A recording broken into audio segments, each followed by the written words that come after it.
A animação de One Punch Man sempre foi um assunto muito discutido entre fãs, principalmente depois da transição da primeira para a segunda temporada.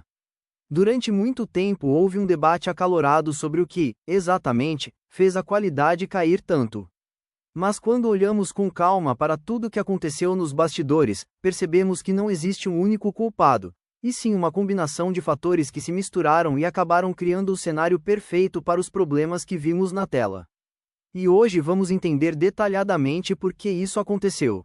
Para começar, é importante lembrar o impacto gigantesco da primeira temporada produzida pela Madhouse. Aquela temporada não apenas entregou animação fluida, coreografias espetaculares e enquadramentos cinematográficos, mas também elevou a obra a um novo patamar de popularidade mundial.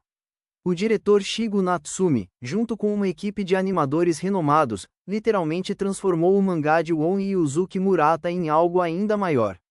Cada movimento, cada explosão e cada cena de luta tinha uma intenção artística clara, um ritmo pensado, e uma liberdade criativa que fez a animação se destacar até entre fãs de anime que nem acompanhavam a obra originalmente. Quando a segunda temporada foi anunciada, muitos fãs imaginaram que o padrão seria mantido ou até superado.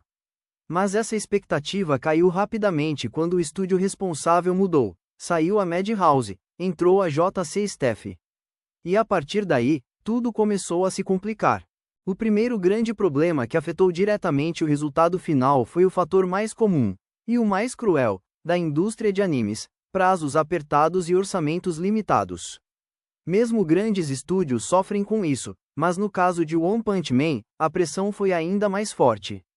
A equipe precisava entregar episódios em uma velocidade que simplesmente não era compatível com a qualidade que o público esperava. É como pedir para um chefe de cozinha preparar um banquete com o tempo de fazer um sanduíche e com o dinheiro de comprar um salgadinho. O resultado pode até ser comestível, mas nunca vai ser memorável. Essa pressão de investidores e de cronograma colocou o estúdio em uma posição defensiva.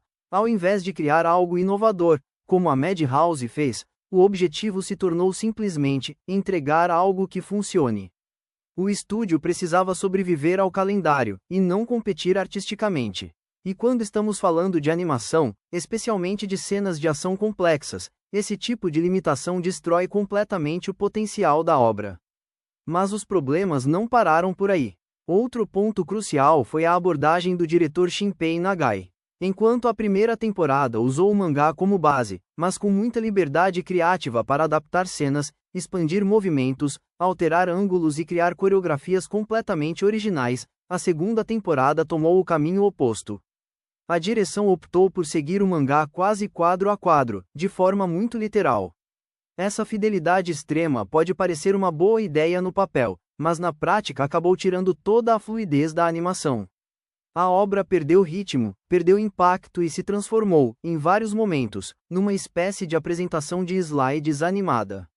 Em diversas cenas, ao invés de criar movimentos novos, expressões mais dinâmicas ou coreografias elaboradas, o anime simplesmente repetia PNGs, com pequenas alterações, simulando o movimento.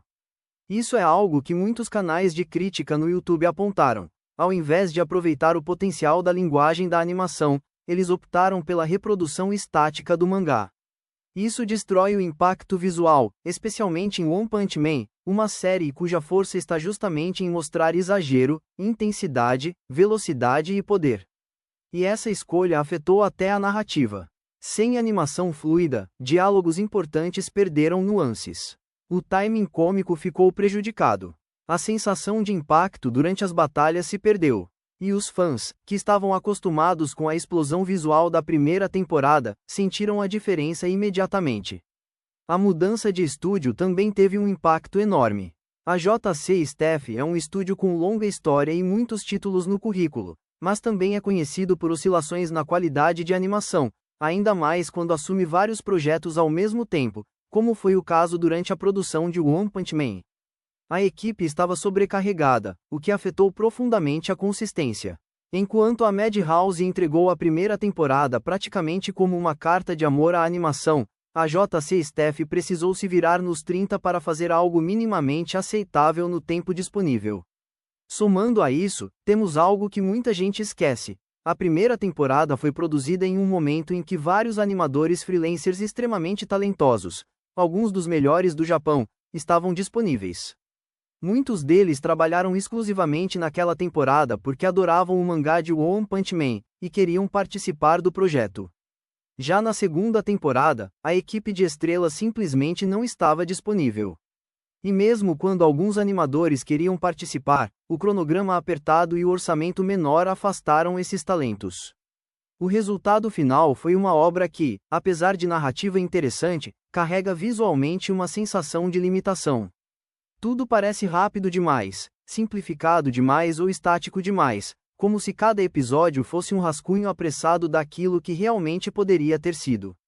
E quando comparamos isso com a liberdade da primeira temporada, a diferença se torna brutal. Na temporada produzida pela Madhouse, as cenas não eram apenas animadas, elas eram coreografadas. Era como assistir a um filme de ação com direção de fotografia pensada para cada movimento. Já na segunda temporada, a sensação é de que não houve tempo para pensar em nada além do básico. E aqui chegamos ao ponto central: não foi apenas uma troca de estúdio. Não foi só a direção. Não foi só o orçamento. Foi o acúmulo de todos esses elementos, pressionados por expectativas gigantescas e por uma legião de fãs que esperavam algo épico, e que infelizmente receberam algo bem abaixo do potencial da obra. Ainda assim, é importante lembrar que One Punch Man continua sendo uma franquia forte. O mangá segue sendo extremamente popular, e a história após o arco do torneio de artes marciais é fantástica. Se no futuro houver uma produção com mais tempo, mais investimento e uma equipe criativa mais livre, existe a chance de a animação renascer e recuperar a glória visual que marcou sua estreia. Enquanto isso, o debate continua, e provavelmente vai continuar por muitos anos, sobre como uma das produções mais promissoras da década sofreu tanto com decisões internas e limitações externas.